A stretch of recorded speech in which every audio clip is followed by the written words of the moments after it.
We welcome you to our play. This is the story of how the great and wise future Buddha came to be born on earth and live among us. We now invite you to listen and watch this wondrous and amazing tale.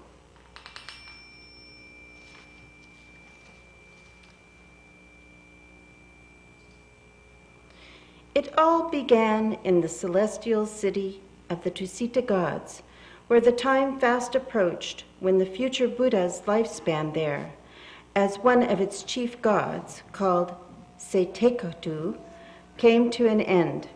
You see, through his many existences, he had fulfilled the 10 perfections over a period of 4 incalculables and 1,000 worlds.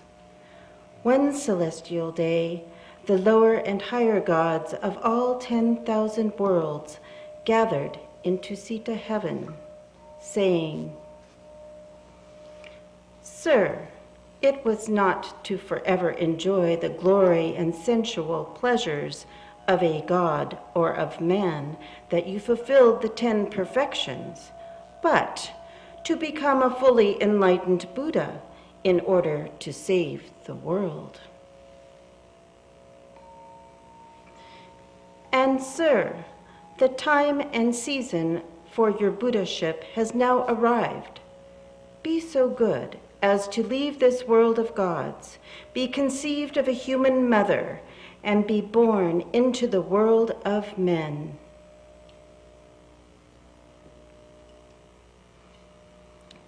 And the great being assented to their wishes.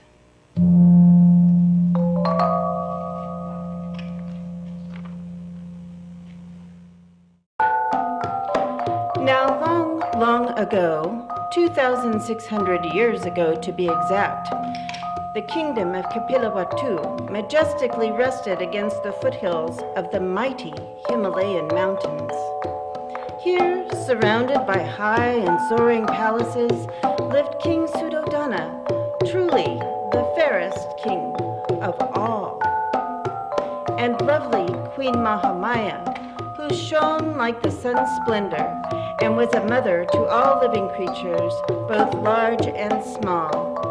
She was not only beautiful to behold, but both good and kind, with a generous heart, giving huge sums of money in great charity.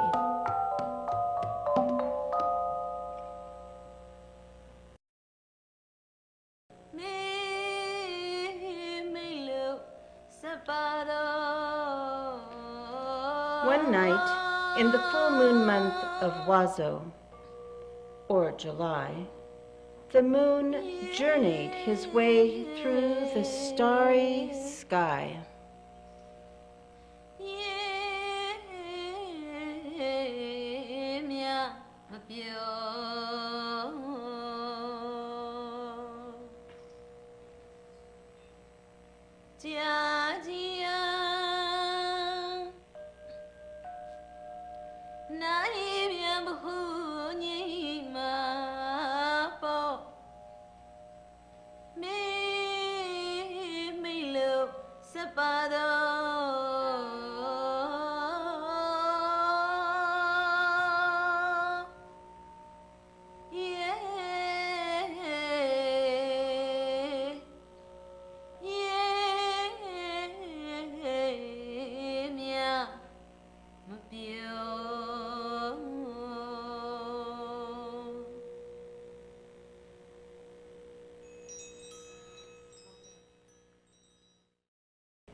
Queen Mahamaya entered her elegantly furnished chamber of state and rested herself upon the royal couch.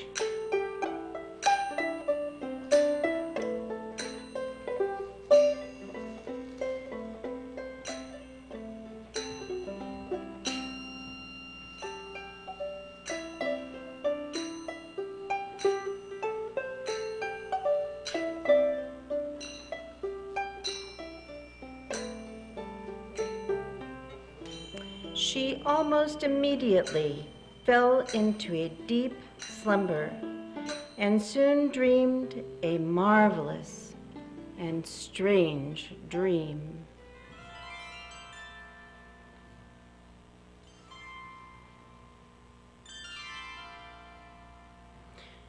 Two angels appeared.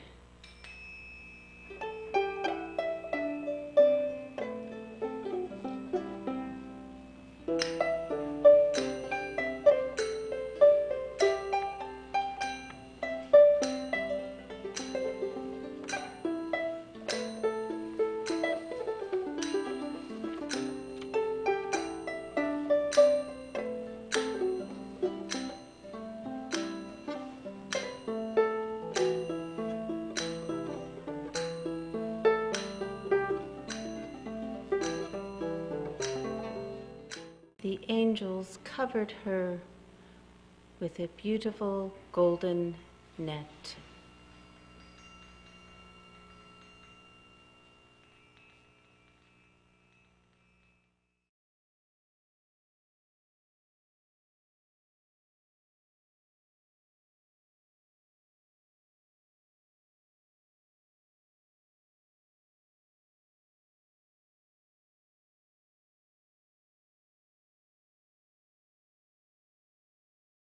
The angels then lifted her to the Tusita heavens.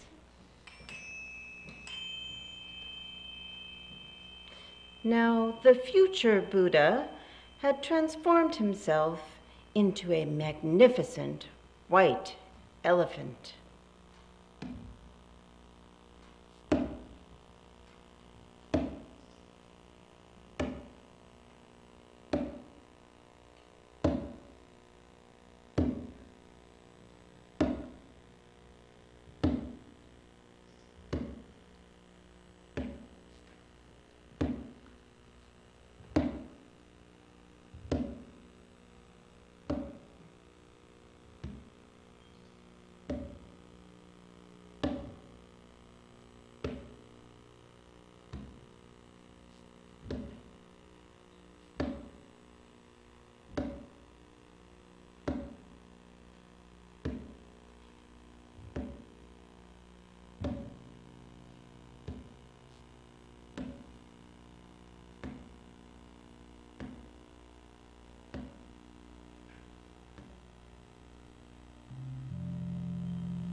The night passed quickly, and soon the brilliant rays of the morning sun entered the royal chamber, announcing that day had begun.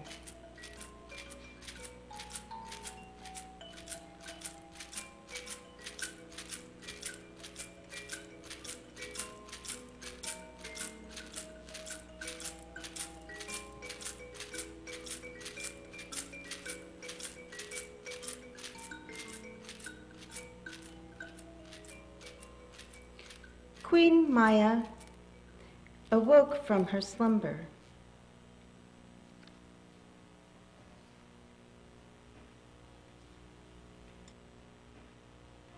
She said, "I have had a most wondrous dream. Truly a surprising and wondrous dream.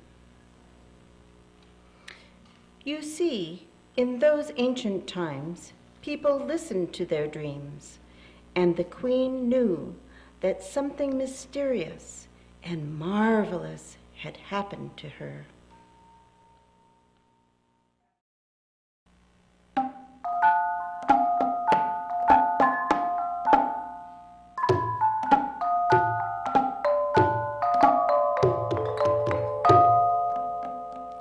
The future Buddha rested within Queen Mahamaya's womb for 10 months, and when the full moon day in Vesak, or May, came, she said to King Suddhodana, "O gentle king, I wish to travel to Devadaha, the home of my family, for my birthing time draws near." And in loving preparation for her journey, the king caused the road between Kapilavatthu to Devadaha to be made smooth and adorned.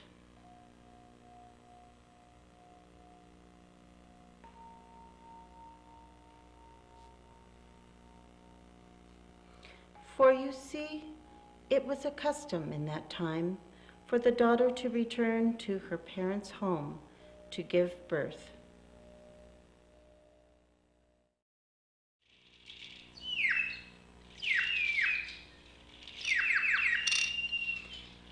Halfway along their journey, the queen needed to rest, and there was a pleasure grove of sal trees nearby, where they decided to stop for a while.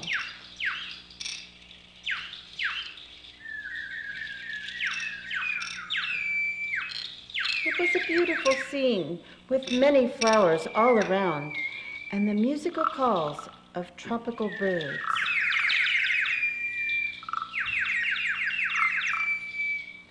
Queen Mahamaya rested against the foot of a great sal tree. Suddenly, she was shaken with the pains of birth. When she stood up, seizing one of the branches, the trees began to tremble, and the very earth began to shake.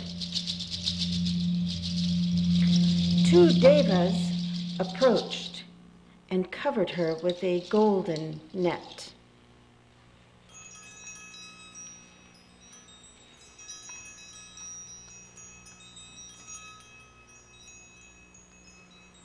Reverently, the tallest of the trees slowly bent a flowering branch over the queen's head, as if bowing, and Queen Mahamaya grew calm with understanding that all Earth's living things were greeting and protecting her, even the trees. She raised her arm up to the sky and, singing softly and gently, took hold of the flowering branch, and wondrously, from her right side, there was born a beautiful baby boy.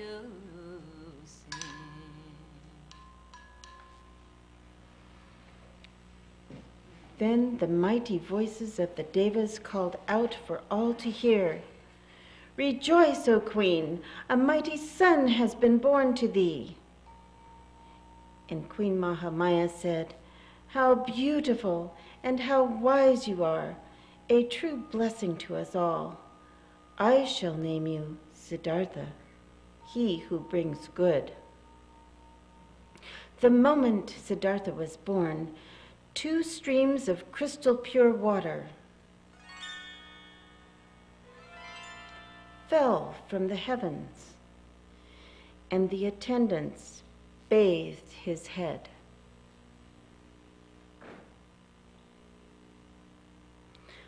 Flowers rained down from cloudless skies. The gods, in homage to Siddhartha, bowed their heads at his majesty and held up a white umbrella in the sky and softly whispered the highest blessing on his supreme wisdom. Then, much to everyone's surprise, the baby Siddhartha stood up and began to walk. He took 7 footsteps.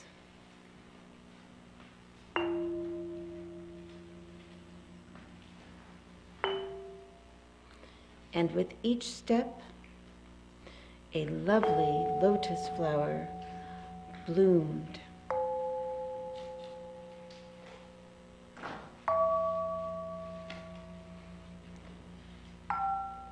Queen Mahamaya smiled with surprise and awe. Siddhartha listened and stood very still, looking at his mother with watchful eyes. He then called out these words in a strong and clear voice. I have been born to reach enlightenment and free all creatures from suffering and pain, for this is my last rebirth. When he had finished, the flowering trees at once produced their blossoms, and the wind whisked their delicate fragrance in all directions, north, south, east, and west.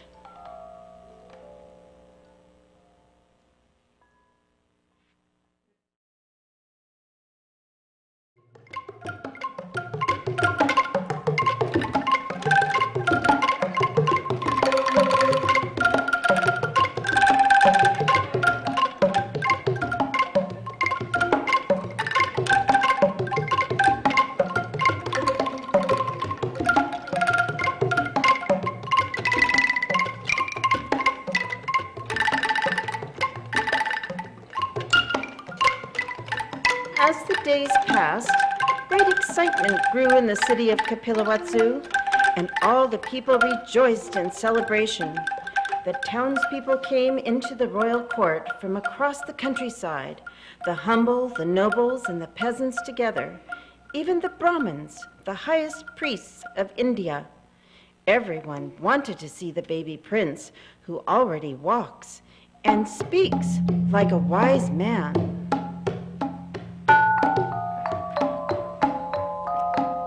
Let us see him. Let us see him. It's a miracle. It's a miracle.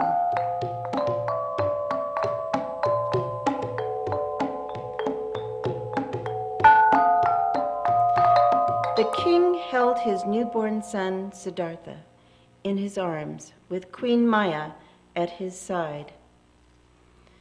In the crowd, there appeared a wise man, dressed in rags with white hair, named Asita. The king held out the child to him.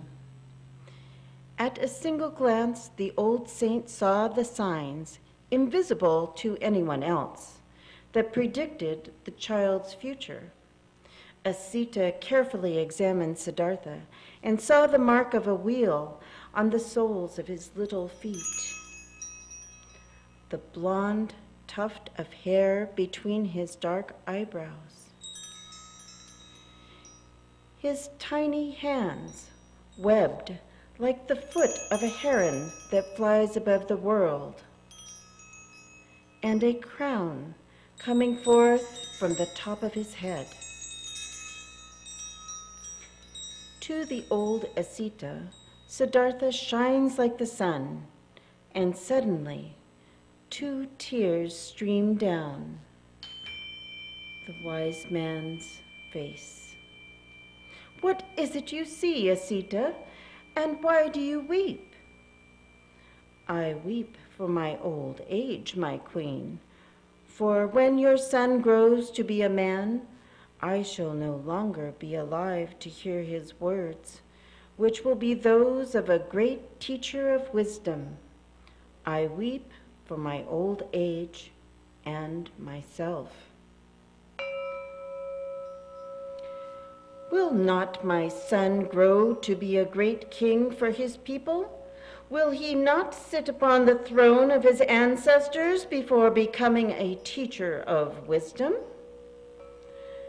Your son shall become the true master of himself, and it is his destiny to show the world the ways to escape pain and death.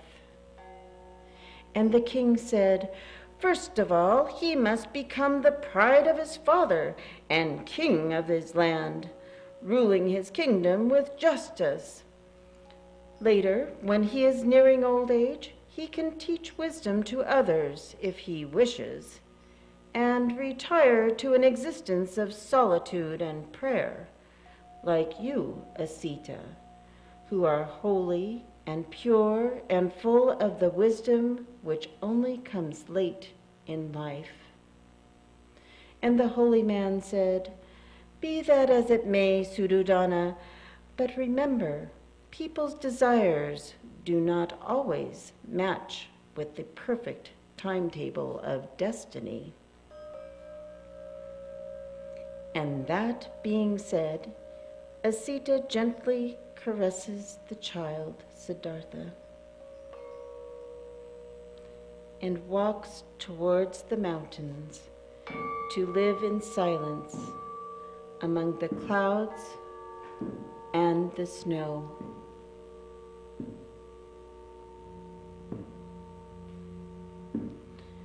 Asita's prophecy came true, and this is how the great Buddha came to be born.